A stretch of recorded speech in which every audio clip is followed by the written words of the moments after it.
You need a gift now, and there's no time to shop. Don't worry, I've got you covered with this quick and cheerful dish drying mat that you can make in about an hour and a half, entirely from scraps. Also, stay tuned to the end for some fun ways to plus up your charming gift. Hi, I'm Amy and I make things. Today I make doing all the holiday dishes just a little more fun. Come on, I'll show you how. This idea sprung out of necessity. This was the situation in our kitchen. I don't have one of those plastic or metal drying racks because they're big and bulky, but the kitchen towel situation just wasn't cutting it for me. I wanted a drying mat, but I wanted it to be cute. So I sketched the project notes and I got to work. And as soon as I got to work, I knew this would make a great gift. It's good for a hostess gift or a swap or housewarming or just for fun. It's innately practical yet personal and charming. Best of all, I made mine entirely from stash and scraps. Win-win. Let's get right to it. Here's what you need. Batting, 18 by 24. Just leftovers, cotton or cotton blend. Soft and stable, 18 by 24. Or another layer of batting. Backing fabric, 22 by 28. Home deck, canvas, denim, toweling, something with a little bit of heft. You need 12 2.5-inch strips, about 22 inches long, which is half of a jelly roll strip. And you need 3 width of fabric, 2.5-inch strips for binding. You need some spray-based, matching thread that matches your backing, a walking foot, pins and a few clips, and Elmer's washable school glue with a fine tip is very useful. So I've gathered my materials. I've got my piece of batting, 18 by 24, and this is Hobbs cotton wool. I love the cotton wool blend. Any cotton blend will work. I happen to have a lot of this left over. I have my soft and stable. Any brand of this will work, or use another layer of batting. I have my backing cut 18 by 24, and this is a home deck weight. Canvas, lightweight denim, toweling. If you have an old towel or towels on sale, use a piece of toweling, works great. I have 12 half strips. So it was half a jelly roll strip, 2.5 by 22-ish. And then I have my 3 full size with the fabric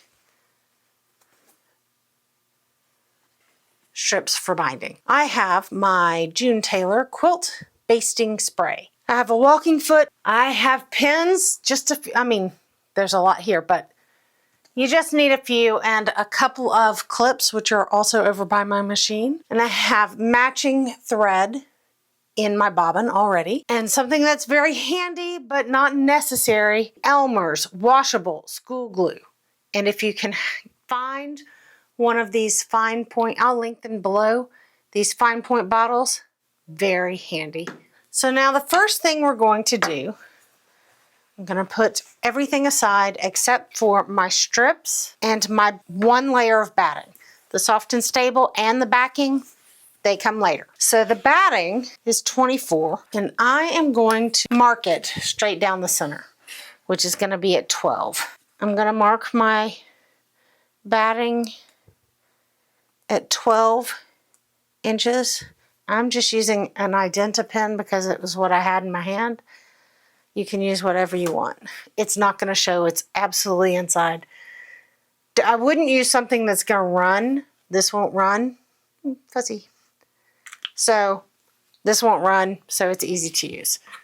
Now this line in the center, this line right here, is your sewing line. You'll want to arrange your strips how you want them on your project. I have 12 strips, and I'm going to take strip number 6 and 7 right here and put them right here. 6 is going to go right here, and now this is my sewing line, so I am going to take this and put it over that line by 1/4 inch. And this is strip number 7. Hang it off both ends. here, and you can't see, but it is here. It's hanging off at the top over there. Nobody panic. I'm gonna stick a pin in it. Oh, I know. Then I'm gonna take the machine, and this part, this top part, is just the batting, no backing yet. We're gonna do quilt as you go with the strips. 1, 2, 3, 4, 5, 6, and finish it on both sides. And we'll do that now. So I have my walking foot on. I have pink thread in my bobbin and in my needle. Have a fresh needle in there. And I'm just going to use the edge of my foot since it's flip and sew. Sew and flip, sew and flip. Since it's sew and flip, quilt as you go, I'm just going to use the edge of my foot. I don't need a 1/4 inch foot or whatever. That's good enough. This is not that kind of precise. And I'm just going to sew. Make sure my strips are lined up. I'm not super concerned about where they are. Then what I'm going to do is I'm just going to press this back. Now you can iron it back if you want. I tend not to bother just because it's easier. Oh, if you have one of these little jobbies, one of these little guys, you can seam roll it if you want. I just, you know, kind of, I mean, you can do that. Then you take your next strip, you put it on. You're going to want to press that one out a little bit. Make sure your edges line-ish up. I'm going to pin it one more time. If you feel more comfortable pinning it a few times through here, go for it, you know. You're the boss of your quilting. Same, rinse, repeat.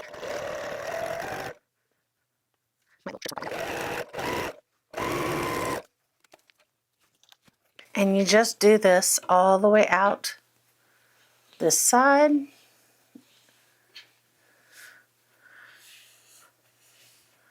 Strip after strip. You can just finger press this. Or like I say, if you feel comfortable, more comfortable putting the iron on it, and you just do this all the way out. It's super fast.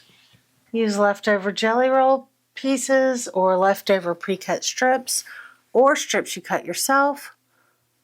Whatever you have that is easy and handy, and you can make this in a quick hurry.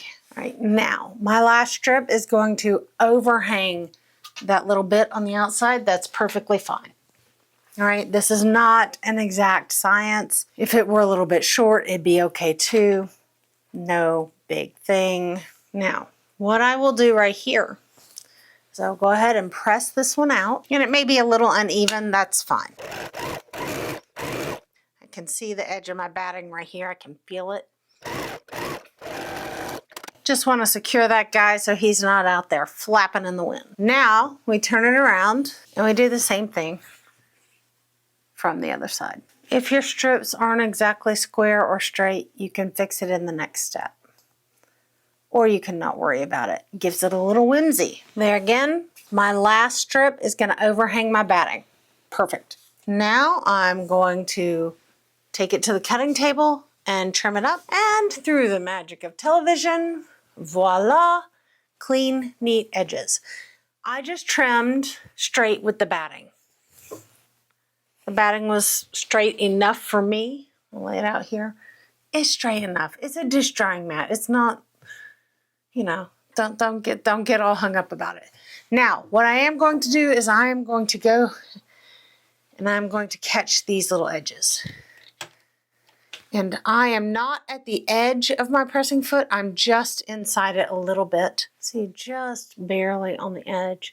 And that just keeps that from getting flipped over in the next step. I'm going to do it on the other side. Now we are ready for the next step.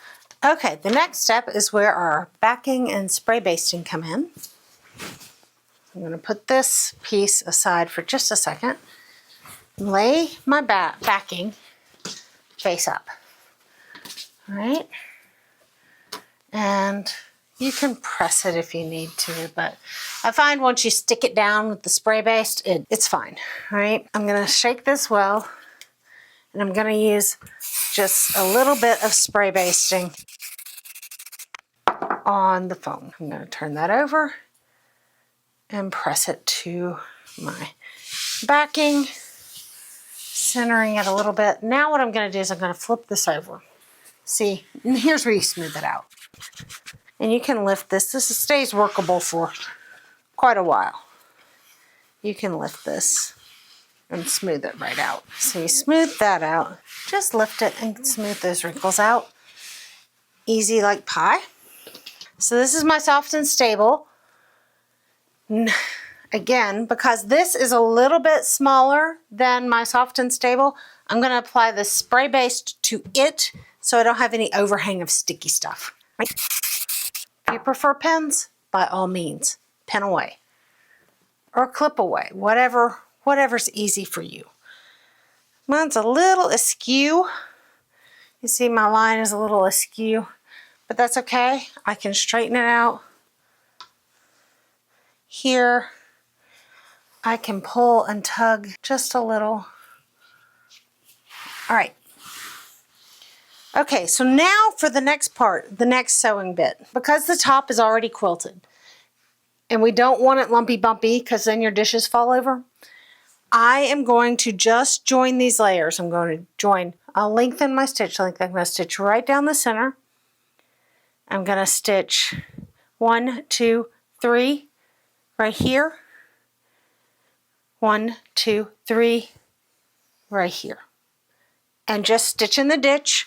Then I'll catch my edges and the top and the bottom. That's it. That's all I'm going to do. All right, so let's do that now. I do find it useful to go ahead and put a pin right through here just to hold these corners so they don't flop around like this one. Well, you can't see off the edge, but it wants to pull away because I don't like to use a ton of that spray basting.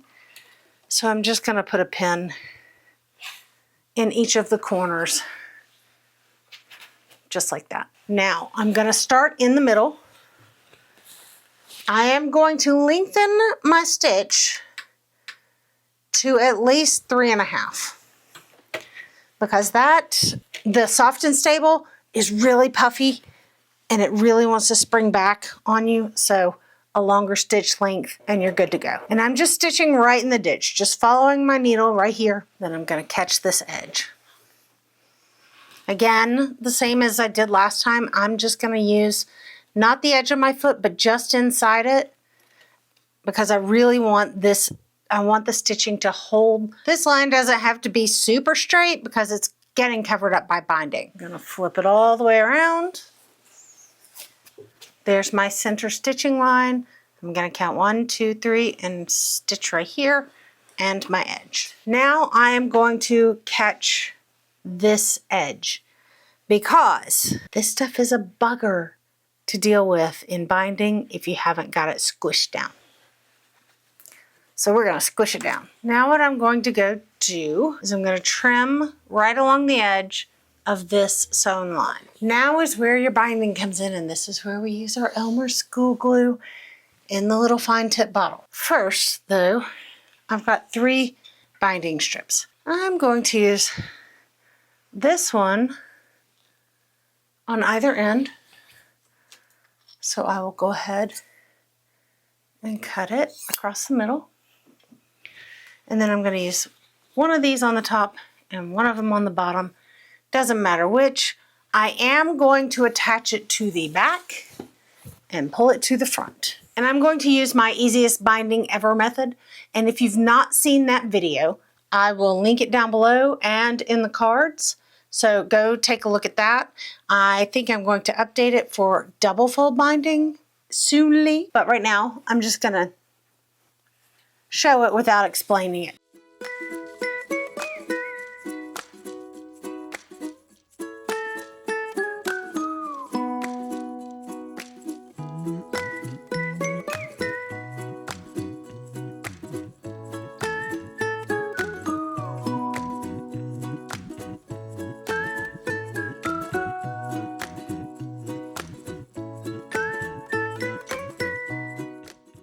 Pressing mat and iron right here. All right, we can see. All right, now what I'm going to do is I'm going to take my Elmer's glue in this little fine tip bottle. And I'm gonna just draw a little line of glue. This little fine line of glue, which is not actually glue. Elmer's washable school, see, that's how much you need. Not a lot. Elmer's washable school glue is actually a food grade starch. That's why they can put it in the classrooms with kindergartners who are going to stick everything in their mouth, and it's perfectly safe, but it's a food grade starch. Now I'm going to heat set it to get it to hold.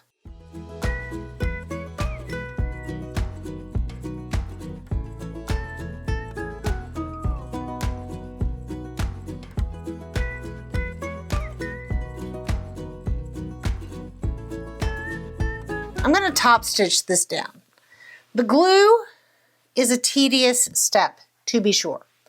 However, it is the only way I can get a decent machine binding, and at that, I'm still practicing. But I am going to line up, I'll pull out my little pointy points. I'm going to line up my edge right here, just inside this left rail of my walking foot. There's a hole in my walking foot right here where I can see what's underneath it. And I'm going to line it up right there, put my needle down. And I am just going to eyeball and top stitch this down. Now, because it's glued with that Elmer's glue, I don't have to worry about it coming unpinned or shifting or wiggling out from under the seam line. So it is a tedious step, but it makes for a very nice finish. If you're comfortable using clips, go for it. Or if you'd prefer to attach it to the front and hand stitch it to the back, that's all good too.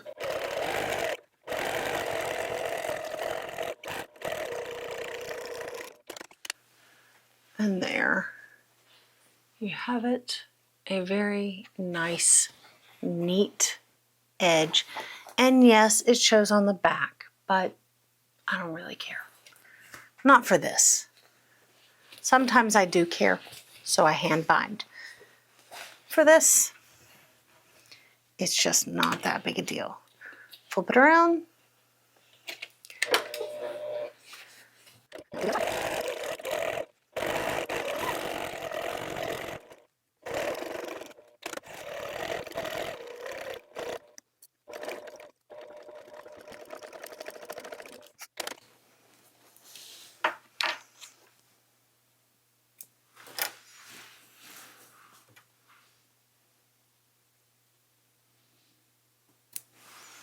And there we have it. Now, I might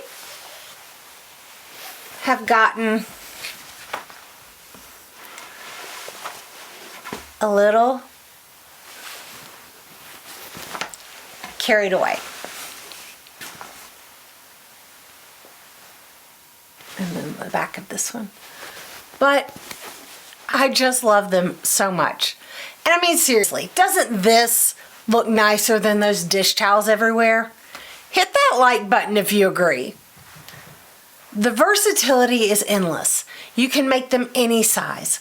I chose 18 inches by 24 inches, not only because it works easily with 2.5-inch strips, but because this larger size fits great on a counter and is big enough to actually be useful. Vary the size according to your space. Tiny apartment or dorm room, make it small.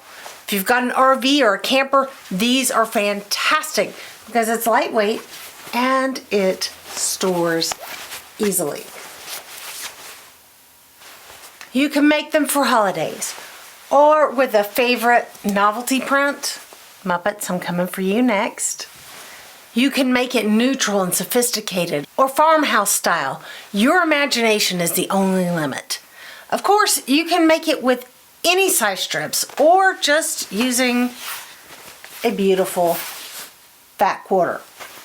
I will caution you against lots of piecing because multiple seams can create bulk and make the surface too uneven to dry dishes or glassware safely, but that's the only caveat.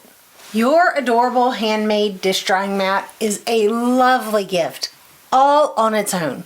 But if you want to go the extra mile and plus it up just a little, try pairing your cheerful dish drying mat with one or more of the following items.